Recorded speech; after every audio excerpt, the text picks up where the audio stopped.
What I get a lot, and I really mean this, like 2 or 3 times a week, people that I've never met coming up and saying, I got into that because of the Gadget Show. This new film that you're actually attempting to produce. It's called CTRL AI Delete. When a global AI is rolled out and then goes wrong. I ask every guest the same question at the end of the episode. So what does it mean to live a good life? Wow.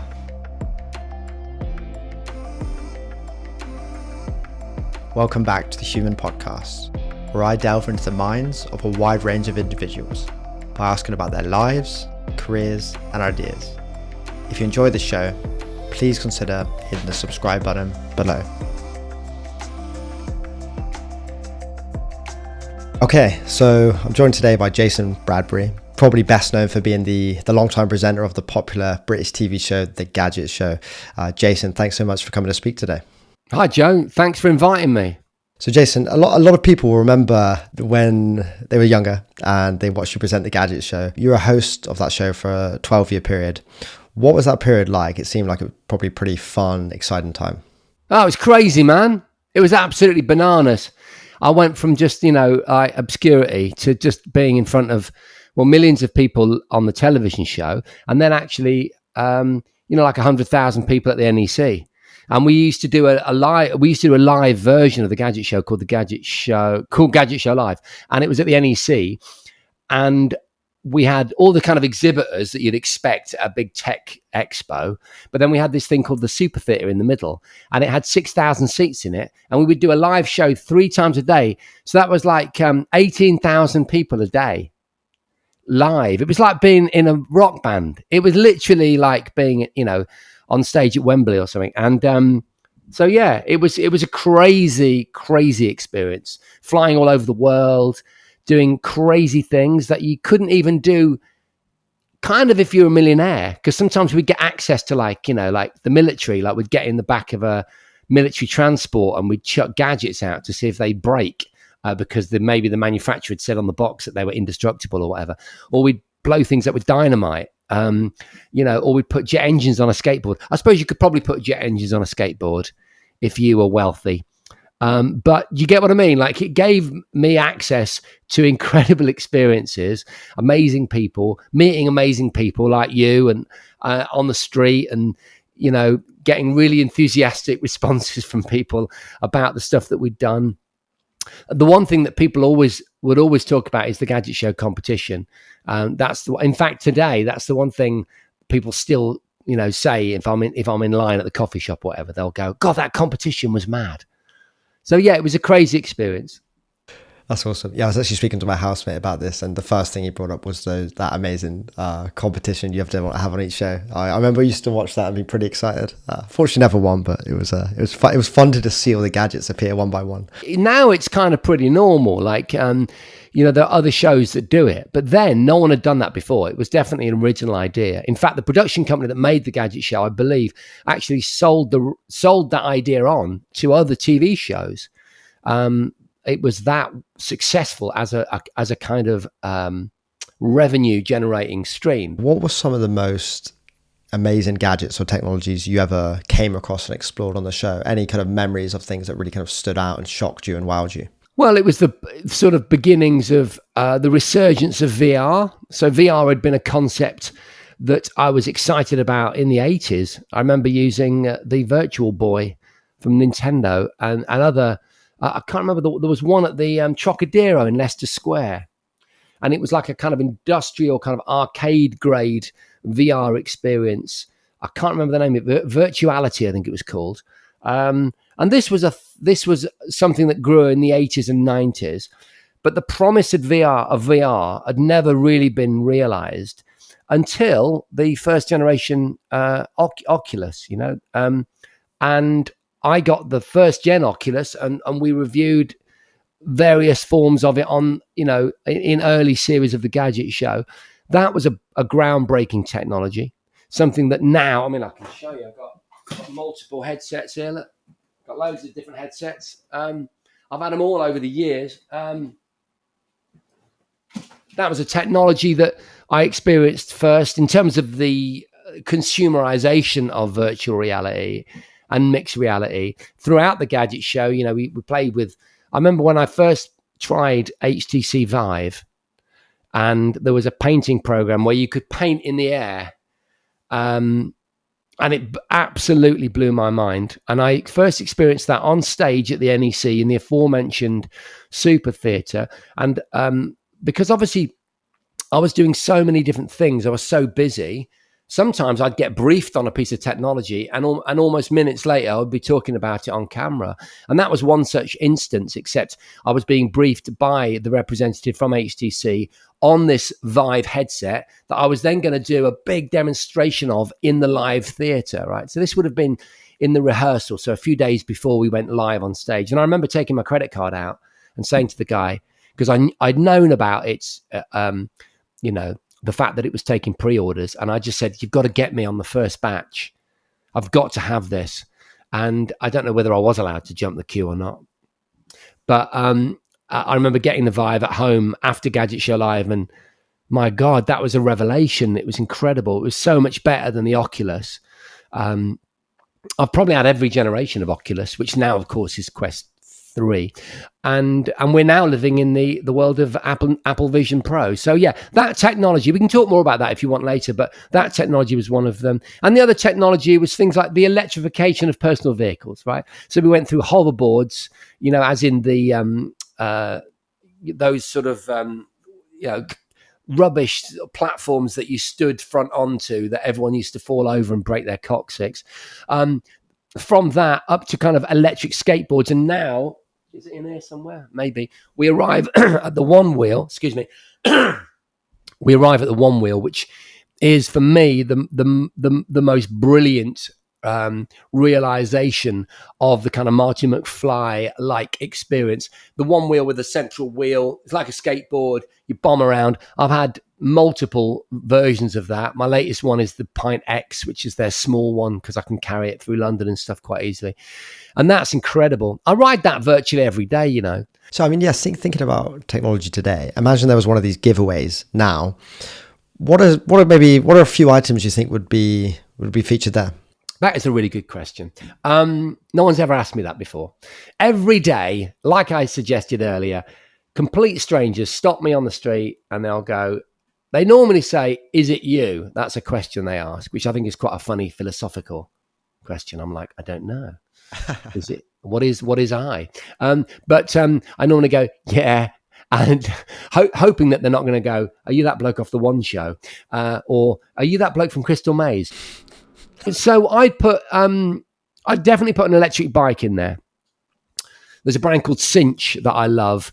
I've actually got one of their bikes, and that is a UK brand, really good. They're great. I'd whack a Cinch bike in there. I'd put a one wheel in there. Maybe I'd put a Steam Deck. I'd put a Steam Deck in there. I know there are lots of contenders for the Steam Deck crown, especially now, because Valve kind of carved out a new market, and then the likes of Asus or Asus, however you're supposed to say it, Lenovo, they've all got into that market. But I think the Steam Deck still wears the crown. I would definitely put a VR helmet in there. Maybe a Vision Pro. That would be the headline in there. A Vision Pro. That would be good, wouldn't it? And what else? That's a really, really good question. Maybe I'd chuck in some of the, this isn't one of them. This is an actual OG ZX Spectrum, but I'd whack in some of the kind of reimagined retro consoles. Yeah, there's a real market for miniaturized consoles, and you get a load of games with them. I'd chuck in a few that I'd have a retro representation in there. What do you think? Anything? Are you excited by that? Yeah, no, that's an exciting list. I wanted to ask you about one thing though, because I feel like it's maybe something you'd want to put in the basket as like being one of the most exciting things you could use as some of these kind of like AI models online. But the interesting thing, I guess, is like, whilst these are some of the most exciting things, these are often free. I think because it's a distributed sort of cloud model, that it's difficult to productize that. And the people that have tried to do that, like the AI pin, and there's that rabbit one, isn't there? Isn't it? Teenage Engineering. You'll have to fact check me. It's very difficult to go from subject to subject on the fly when everyone at home or wherever people are listening to this or watching it can just Google straight away. So correct me if I'm wrong, but I'm pretty sure I just named 2 hardware AI products, and certainly the AI pin, as to all extents and purposes, is that even a phrase? I think it's failed because I think AI for a consumer level is still a bit clunky. Like I'm a fully paid up OpenAI supporter, meaning I get access to GPT-4o, the Omni version, and even then, it still doesn't work very reliably. It takes ages to kind of buffer and respond. And I think there are issues with that. I think the bandwidth and the cloud storage issues around AI make it actually quite expensive. And I think so. You need to invest quite a lot of money into a consumer grade product. There will be, and there are actually. There's lots of startup products out there. I'm struggling to name any. Do you know any? I mean, there's things like little robots that respond to you and things like that. I think that's definitely going to be where it goes, because things, the likes of Nvidia and so on, they've been shouting about AI on chip, and I think Apple have as well.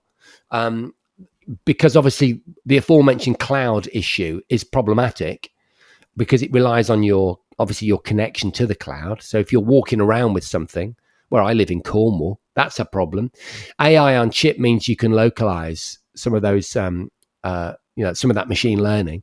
In fact, it's Microsoft, isn't it? Microsoft are doing it on chips on all their new hardware. So I think that's going to So there you go. There is an implementation of a localized AI product. It's the new range of laptops, and I'm guessing Surface is going to be a contender for that from Microsoft, unless I'm wrong. Another thing came to mind actually, because I saw it, I've seen it more and more in the news lately. Would you throw Starlink into there, like a subscription to one of these kind of portable Starlink devices, so you can use it off the beaten track in somewhere? Yeah, Starlink's really interesting, isn't it? The issue with Starlink for me is it's just too expensive. So I was really interested in it. I'll be honest with you, I've got fiber here. It's insane how quick my broadband is. I live in the most remote place I've ever lived, and yet I have the quickest broadband. It's bizarre. I don't live in a remote place as such, in that I live in Cornwall, but I live in Newquay, right?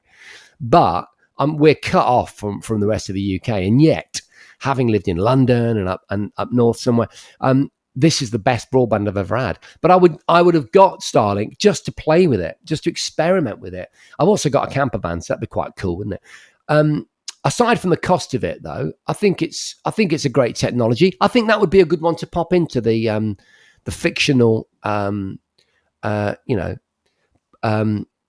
what are we calling this? Kind of like Gadget Show Competition 2.0. Yeah, I'd whack Starlink in. I think that's a good suggestion. Obviously, I think the reason you were so known is not just because you're a presenter, but very engaging, enthusiastic, excited presenter. Is this something that you've worked on a lot, or has this kind of always been what you've been like, part of your personality? Yeah, obviously it's part of my personality. I mean, I'm guessing I was probably like this as a kid. I just get excited about stuff. And that translates well in certain contexts. In other contexts, like if you're married to me, it's got to be really annoying, isn't it? Yeah, I mean, so my background really was kind of, it was two-sided. So my dad was it was like a plastics expert. So he used to get prototypes from the likes of Sir Clive Sinclair, strangely enough, and Sinclair Research at the time in the late 70s, early 80s. And he'd bring home these kind of prototypes for new computers and things like that. So I got into all of that, and he was quite technical. So I had a good education in the beginnings of well, it wasn't the beginnings of the consumer technology age, because that would have been the 50s, but the 80s was the golden era of consumer electronics.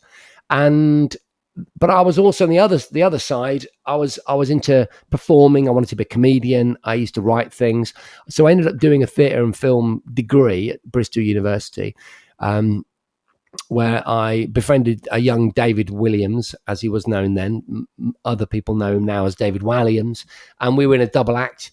And Simon Pegg was in a comedy club that we used to run. We ran that with Simon Pegg and some other people. And so I had quite a good group of people around me who I didn't know then were going to go on to be really, really famous and successful. And that gave me my kind of performer's mettle. And then I kind of bummed around looking for jobs on TV. I mean, I did some good gigs. I was on a show that used to be quite famous called The Big Breakfast. That was really popular. I did some bit parts on that, and I did some science content and some stuff about the internet. I did a show called The Web Review Show for ITV, but nothing that anyone really would remember until the Gadget Show came along. And it was an audition. I did an audition, and I passed the audition, and I got the job. And that combination, to get back to your question of getting really excited about things, because I had this love from my dad from back in the day of novel consumer electronics. And gaming, of course. The other string to my bow was I was a first gen gamer. I mean, my first console was an Atari 2600 in 1980, and I had every console and gaming computer from that point on. And so I became the gaming aficionado. So on the Gadget Show, I made stuff. So I invented stuff and made it. And I also did gaming. Those are my two kind of key areas, with a bit of enthusiasm sauce to make it all mixed together. After such a long period of presenting the show and exploring different technologies and gadgets, and obviously you were a fan before and a fan during, I'm just intrigued how your views of technology perhaps changed at all. Did you ever become a bit more skeptical of the value of purchasing or using technology in certain areas, or are you kind of just as enthusiastic about it all as you started before? Well, if what you're sort of getting at is, has there been a sea change in our relationship with technology recently, then I would say I agree that we've in some ways fallen out of love with tech. But back then, during the Gadget Show, that was not the case. That was the heyday of the kind of noughties obsession with, the internet. The internet was really young when we started the Gadget Show. Like I said, Wi-Fi wasn't a thing, meaning it wasn't rolled out to the general public in a meaningful way in the first series of the Gadget Show. I remember doing some kind of Wi-Fi kind of what is Wi-Fi and how does it work and all that sort of stuff. 3G, GPRS was probably the precursor to 3G. That's Global Packet Reporting System, if you're interested, which was a type of mobile data connectivity, was the fastest kind of connection you could get on a phone. Smartphones were just beginning. The iPhone hadn't been launched in the first series of the Gadget Show. I'm pretty sure that's true. If it was, then it was in the first series, but it wasn't launched pre-Gadget Show. So there was lots to be excited about. Do you get what I mean? We hadn't sold our data down the river like all of us have. We hadn't been we weren't going to websites and getting nothing but ridiculous adverts that make it impossible to read whatever story you're looking at. Big tech hadn't ganged up against us. Or is that a bit political for your podcast? No, say anything you want. Well, it was a less cynical age. We weren't signed up to loads of stuff that you now forget about, and then you wonder why you've got no money at the end of the month, because you're kind of paying little monthly subscriptions to stuff that you never even wanted in the first place. I mean, big tech have become very wise to manipulating us as a kind of source of revenue. That wasn't the case on the Gadget Show. It was still a relatively analog model where you went into a shop and you bought something. So there was less to be cynical about. Social media really hadn't even started in a meaningful sense. I remember Instagram was a thing, but not like it is now. There was no such thing as influencers. There was no YouTube, and TikTok didn't exist.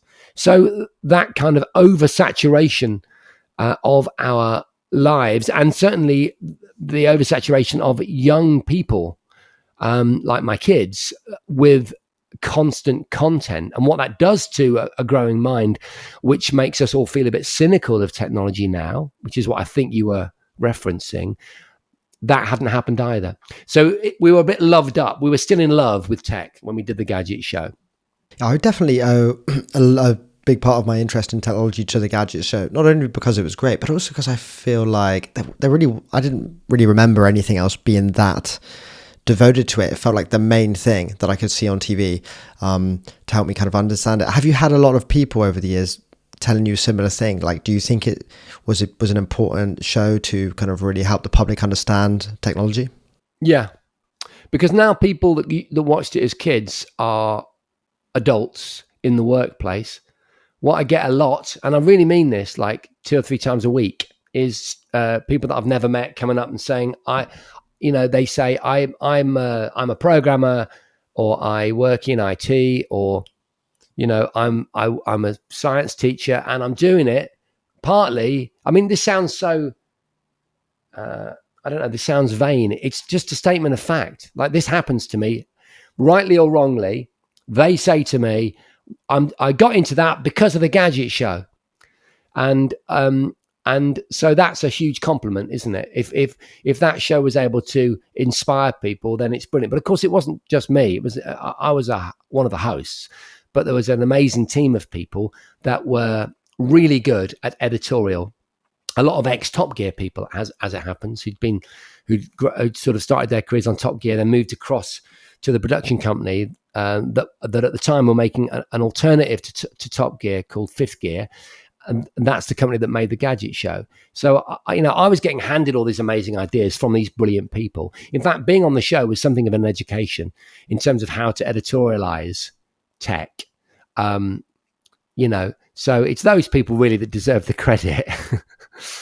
Yeah, so obviously it was very exciting looking at all these products, and as we've just discussed, like it's obviously it was motivating for you because you were helping educate people in technology. But was there any aspect of your life whilst you were filming that show that was the most difficult? What was most challenging about kind of leading, presenting on the Gadget Show? The travel was a killer, because we went all over the world, and that was grueling, like physically. And practically, because I had young children that I didn't get to see that much. And I was on the show for 12 years. So it was a big chunk of their lives growing up. And that was hard. And that was partly the reason why eventually I left, made the decision to leave. And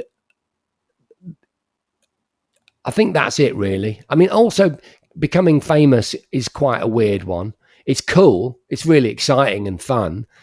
But it's also a bit, you make yourself a bit of a target for people.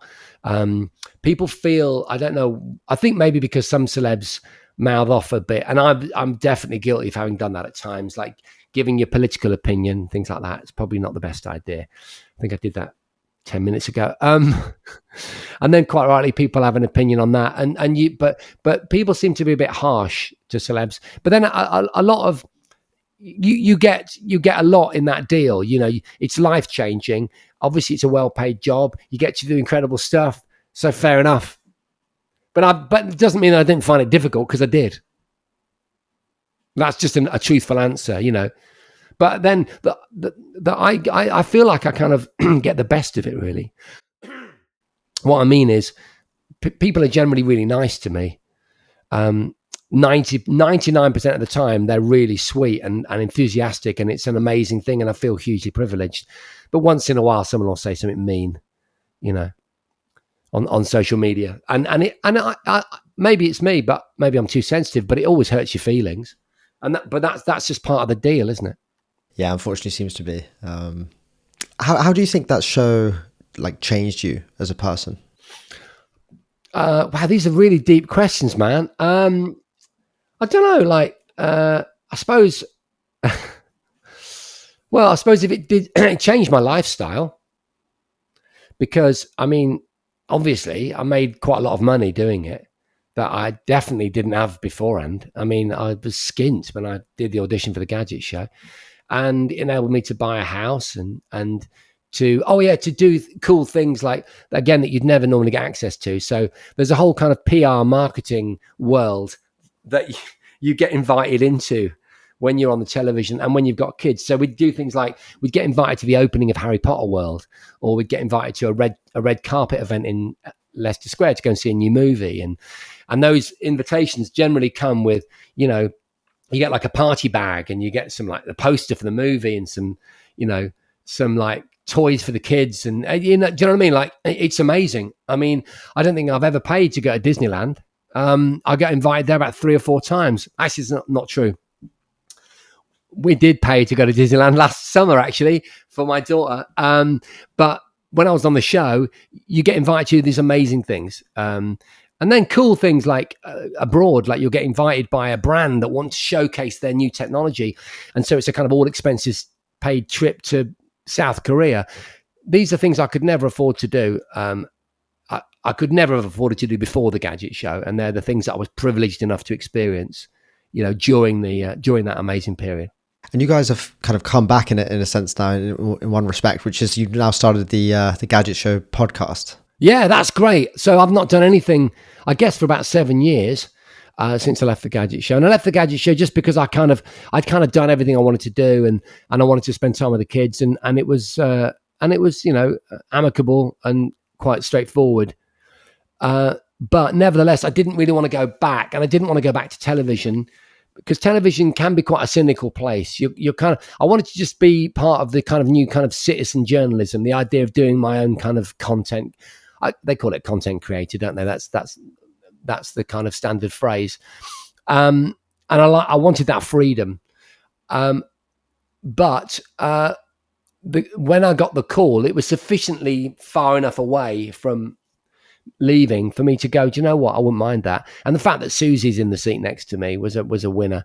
And yeah, so we've done one series of the Gadget Show podcast, and I would invite everyone to listen to it on YouTube or Spotify or whatever. And we're coming back. I don't know when we're coming back, but we're coming back. We've been commissioned to do another series, so I'm really excited about that. And it's very much like the early days of the Gadget Show. Susie and I have this kind of vibe. We just get each other in a room and we instantly start giggling, and that's nice. And we can't do the big tests that we used to do on the show, like going out in the mountains and jumping off, suspension bridges on bungee cords and things like that. But I do. I flew a new drone in the studio, which is quite a big kind of warehousey studio. We've tested VR loads of times. We talk a lot about AI. We've done loads of cool physical tech. We do something physical with a gadget on the table or in the room every time we do the show. So, yeah, tune in. It's fun. Sounds good. So we're good now to move on a bit and talk about what you're actually up to these days. So starting with focusing on this new film that you're actually attempting to produce, which is exciting. So this is called CTRL AI Delete. Can you tell us all about this, Jason? Yeah, so this is the sort of project that I actually left the Gadget Show originally to pursue. I mean, I'd always written films. I know it sounds like a weird thing, but I've got a writing partner that I've worked with over the years, a stand-up comedian called Mark Felgate, who's better known for being part of a kind of physical comedy double act called Men in Coats. And they've been on things like, I think they got to the semi-final of Italy's Got Talent or something like that. And yeah, so Mark and I have always written stuff together. In fact, we invited Mark onto the Gadget Show, and he wrote jokes for Robo Jace. That was one of our most ambitious builds, where we made a robot version of myself.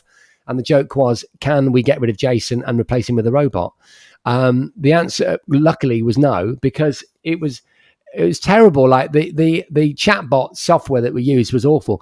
And I can tell you why we know that, because we put Robo Jace in a comedy club, and Mark, my comedy writer partner, was used to write jokes for him, about, my floppy disk and stuff like that. And it was hilariously bad. But but Mark and I have always been writing partners. We've written a couple of film or TV ideas before. And then we just came up with this idea around the kind of, fascination with AI that has gripped everyone in the last 2 years. And that's really what the film was about. It's a full feature film, and it's called CTRL AI Delete. It's about a bunch of retro gamers at an expo in Skegness who happen to be there when a global AI is rolled out and then goes wrong. So we're not talking Terminator, and robots with laser guns and stuff. Literally, all that happens is the AI is rolled out, it controls everything, and it just goes wrong and nothing works. So planes fall out of the sky, there's a run on the banks, the stock market crashes, there are protesters that become rioters on the streets, pandemonium, looting, absolute traffic chaos, right? But our little band of retro gamers safely ensconced in the expo center realize that with their 80s and 90s computers, they might have the only solution available to hack the AI and win the day. And that's the idea. And we're going to Kickstarter. We're hoping that the eventual viewers of the film are going to fund it. So it's my first. I've backed loads of projects on Kickstarter, but I've never done my own Kickstarter, and that's what we're doing. And it starts on September the 27th. So please go over. We've got some great. Go over there and check it out. We've got some great merch. I'm actually wearing some of the merch. Would you like to see it? The logo on the back. You can see that. There's the merch logo. There's we've got caps. We've got all kinds of. This isn't meant to be an advert, by the way. I'm meant to be inspiring people. You can actually, one of the things you can do, because you know how it works, Joe. Right? What you do is you put rewards together, packages together, right?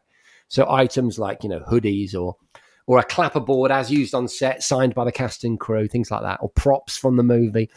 And then you hopefully people invest in those rewards, so they get the reward, but they also the profit from that is what funds the movie, right? So we've tried to be really creative. So some of the cool stuff that we've come up with for the Kickstarter is, one of the coolest things is you can be in the film. All right, I'm looking at you, Joe. You can be an extra in the movie in the riot scenes. It's called Riot Star. All right, and then there's another tier higher up, which is called Riot Leader, and that means that you're a featured extra, right? Which means you get a bigger credit. You get your name in the credits for both of these, but you're on the front lines, right, with your bandana over your face, and you're like, with your riot sign, so we try to be really creative in terms of how people can, help us to fund the movie. Another one. Do you mind? I hope this isn't turning into a TV advert. No. Please keep going. I think you'll find this interesting because we're trying to think creatively about how to enable people to back the project, right? I think the coolest reward, right, is, what do we call it? I can't remember what we called it. It gives you the opportunity to be one of the high score. It's called High Score Hero. And you can be one of the high scores on the fictional arcade game that's at the center of the movie. So the fictional arcade game is called Star Dash. It's what our lead character plays, and it plays a critical role in the movie. But anyway, it gets featured several times. But obviously, we're going to make sure that it flicks to the high score screen, like they do in arcades. And your name next to a score, we're selling those. You can buy your name. I just think that's such a cool reward. So there you go. Yeah, that's the Kickstarter. Control. If you want to, can I give you the URL? Absolutely. We'll put it in the description as well, but please say it now as well. Thanks, Joe. Thank you. It's CTRLAIDelete.net. That's the website. And if you go there, it'll link you to the Kickstarter. So control is spelled CTRL, like on the keyboard. CTRL AI Delete.net. Okay. Well, sounds very exciting. I've got a couple of questions about it. I mean, firstly, how long are you hoping to make this? The length of the film, how long is it going to be? Full feature film. So whatever that ends up being, anything more than an hour and a half, I'm guessing. And the idea is that assuming, touch wood, that we're fortunate enough to get it funded with your help, then we'll go into pre-production straight away, and we'll start pulling locations together, which we've already scouted. We're going to film it in Lincolnshire if all things go as planned. We've got an actual Hollywood director, a lady named Elizabeth Blake Thomas, who's an old friend of mine who left London, where she was my neighbour with her daughter, went off to LA and became a film director. And she's directed more than 10 feature films and small independent budget movies. So she's ideal for us because this is obviously going to be a very small budget endeavour compared to the kind of standard film budgets. But it's great because she's a proper LA, schooled director. We'll start pre-producing, and we hope to start filming in the spring of 2025 with a kind of, let's just say, I don't know, autumn 2025 final version. So people should be getting the film if they've gone for the digital download option or the Blu-ray, which we're offering. A signed Blu-ray, which is very, very cool, isn't it? Making your own Blu-ray. How cool is that going to be? So that's the timeline for it. I'm intrigued. Yeah. What inspired you to create this film? When did you come up with the idea? Why do you want to do it? Things like this. Well, I can be honest with you, actually. If you really want the true story, Mark was really ill in hospital about 2 years ago, and he had a really bad condition that affected his lungs. And it was kind of, I believe it was, at one point, it was quite touch and go. And so I was ringing him in the hospital a couple of times a week, and I said, when you get out of hospital, we're going to write the movie that we're going to make. We're going to actually make it. Because when we used to write stuff before, we had to go to production companies and pitch the ideas, right? That's how it used to work. Now, because of brilliant things like Kickstarter, Indiegogo, crowdfunder, you can actually go to the source. You can go straight to the viewers, the customers, and ask them to fund the movie in advance, right? And that's a really sort of democratic way of making, your gadget idea or your comic book, or in this case, your movie. And so he pulled through, and then we kept to the plan. We met over a period of about a year on, it would have been Zoom, I think, and we wrote the movie over Zoom. And then the rest of it, I think I've brought you up to speed on how the rest of it kind of flowed from there. But it was based on the fact that he wasn't well, and it was a bit scary. I thought, my God, this is my mate. And we've got to act now, because we've all got to act now, haven't we? You've got to do your stuff. I'd say that to anyone. Whatever gets you going, if you've got ambition, if you've got an idea, you really need to get on with it. Because at the tender age of 55, I can tell you, life moves so much more quickly than you expect it to. And that's another reason why I'm doing it now. Because, some people retire at 65, don't they? Some people retire at 55. But what have I got? 10 years to really motor. So I'm doing it, and I want to do this one, and then I want to do another one after it. Nice. Yeah, I was going to ask, it could just be the start of a few films, but if this all goes good, you'd go for another. Yeah, yes, most certainly. We already thought about storylines, and we've written it with a view to that happening. I like the idea of doing a kind of low gritty British comedy version of some of the classic sci-fi tropes or genre ideas, like a robot film, or in this case an AI movie. I think it's quite funny. It's not without precedent. It's what Simon Pegg did. He took the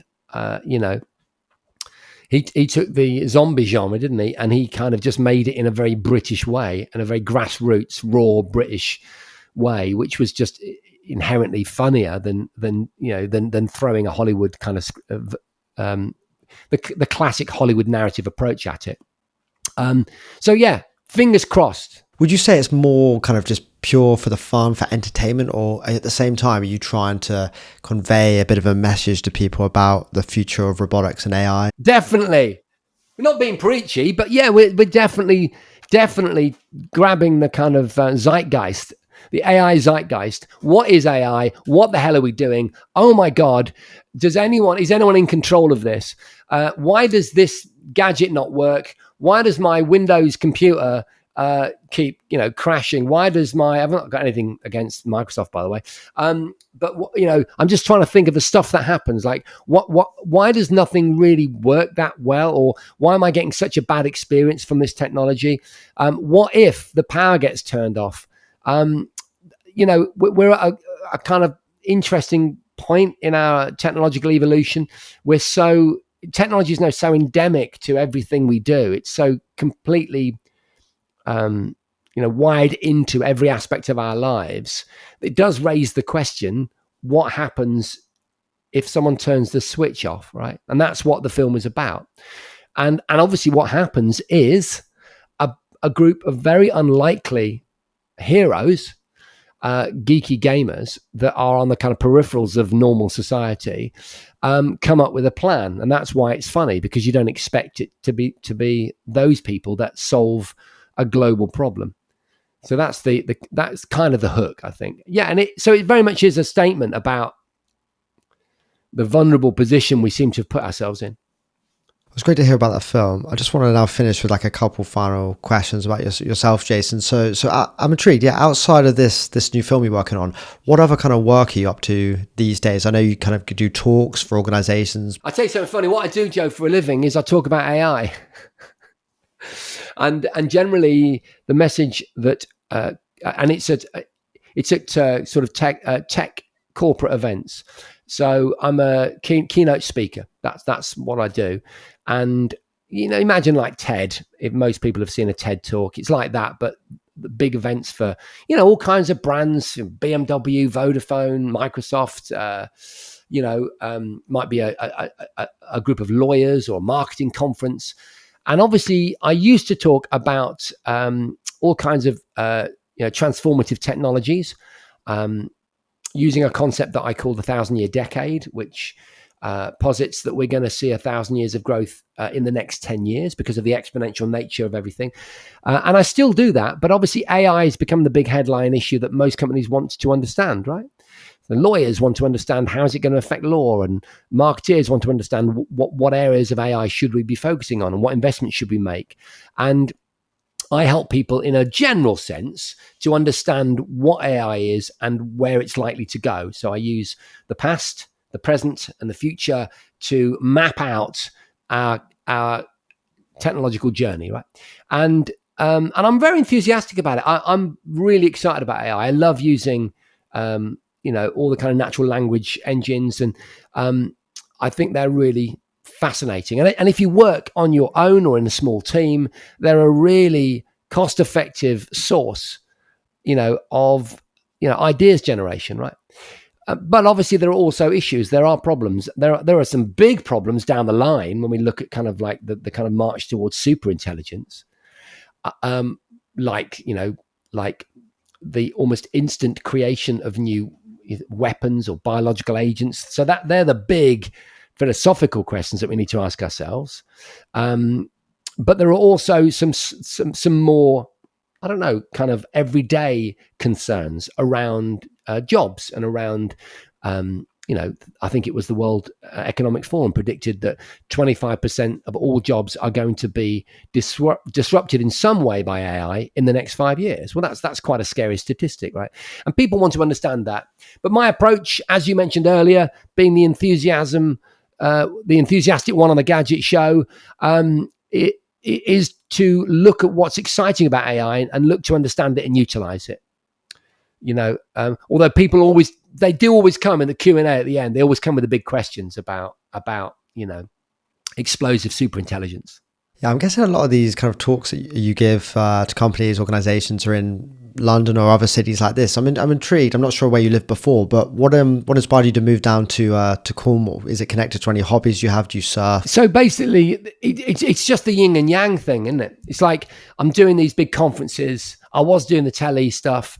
When you're in that world, you need your downtime, don't you? Especially as you get a bit older. And also my kids were getting older and they're part of that digital native generation. So they will glue themselves to content 24/7 if you let them. So what better than to live?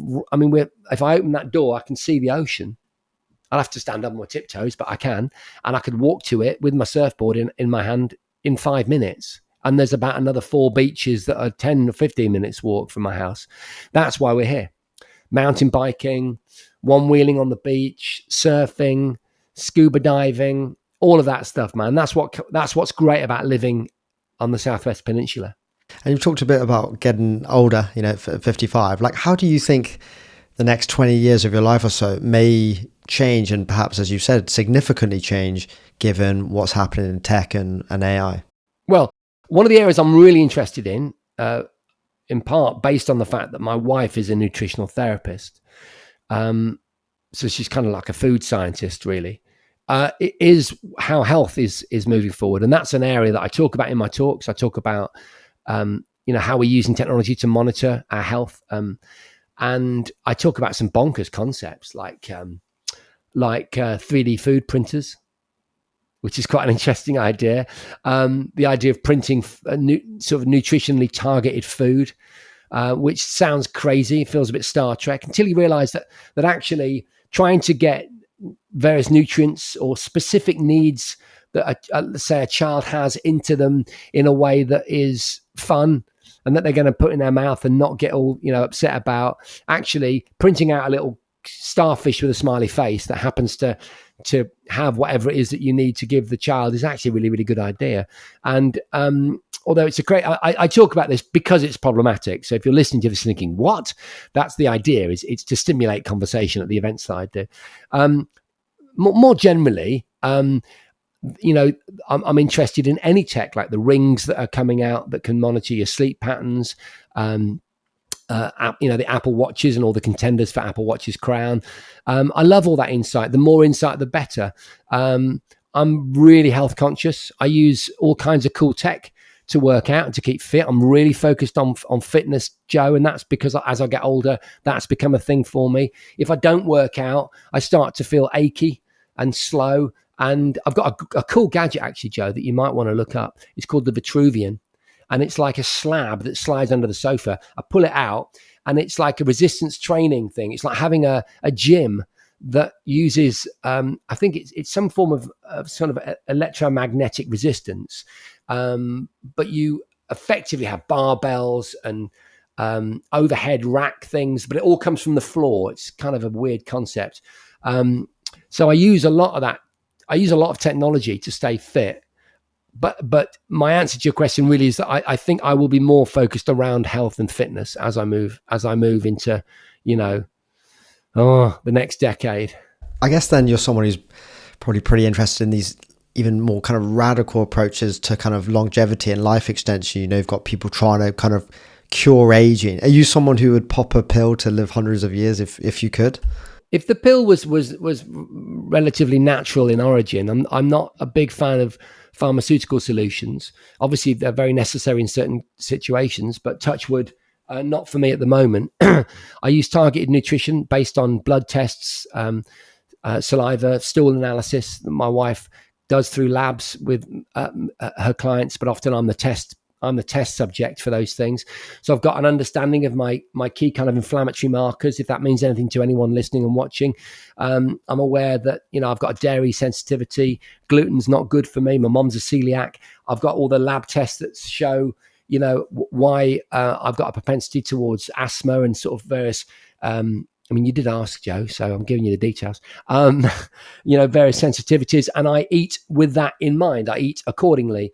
And I've been able to work on my gut health because my wife's helped me do that. And that's alleviated hay fever and asthma. So I no longer need to take asthma sprays or take antihistamines because I'm managing that with good food and good physical health. I forget what the question was, but that's a more in-depth and very personal response to your question. I hope that's kind of what you were asking. No, that's great. Okay, Jason, so final question, and another deep one for you, because I know you like those. So I ask every guest the same question at the end of the episode, which is, what do you think it means to live a good life? Wow, man, you are deep, Joe. I never expected this. Is that an insult? No, it's a huge compliment. What does it mean to live a good life? Wow.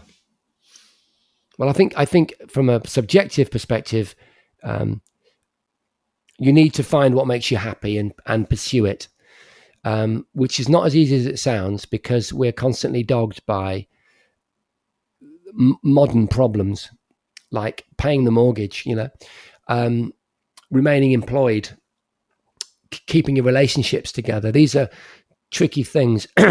Really, being honest, the whole point of me is my kids.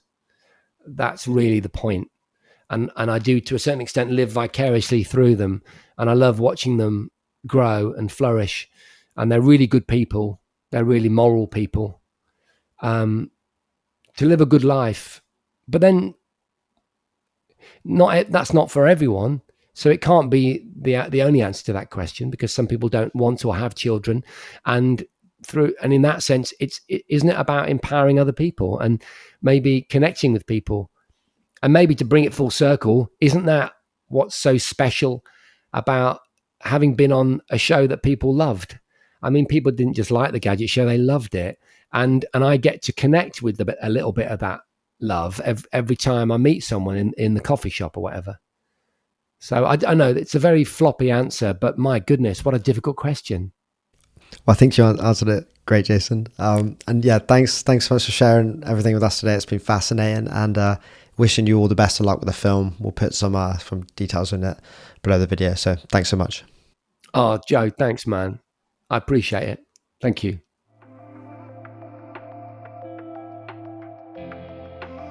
Thanks for watching this episode. If you enjoyed it, please consider hitting the subscribe button below, and I hope to see you here again.